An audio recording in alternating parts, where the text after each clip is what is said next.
Hello all, நான் உங்கள் உமா சசிகுமார்.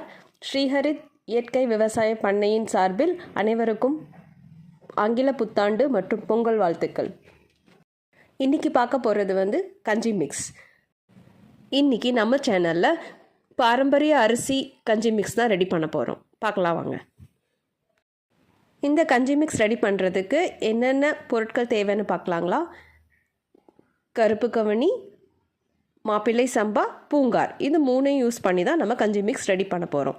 இதோட சீரகம், மிளகு, கருவேப்பிலை, இது மூணையும் சேர்த்துக்கலாம். இந்த 3 அரிசியையும் தனித்தனியாக கழுகி தனித்தனி பாத்திரத்தில் ஊற வச்சுருங்க. ஒரு 5 மணி நேரம் ஊறட்டும். 5 மணி நேரம் ஆனதுக்கப்புறம் அந்த அரிசியெல்லாம் எடுத்து நல்ல ஒரு காட்டன் துணியில் வெயிலில் காய வச்சுருங்க. நல்ல வெயிலில் காஞ்ச அரிசியெல்லாம் எடுத்துகிட்டு நம்ம ஒரு வானிலையில் போட்டு நல்லா வறுத்து எடுத்து வச்சுக்கலாம். இந்த வீடியோவில் ஒரு மெஷர்மெண்ட் டம்ளர் காமிச்சிருப்பேன்.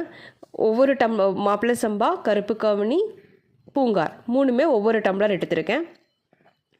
அந்த மெஷர்மெண்ட்டுக்கு தகுந்த மாதிரி ஒரு கைப்படி அளவு சீரகம் இல்லாமல் அதை அரை கைப்படியாக எடுத்துக்கோங்க.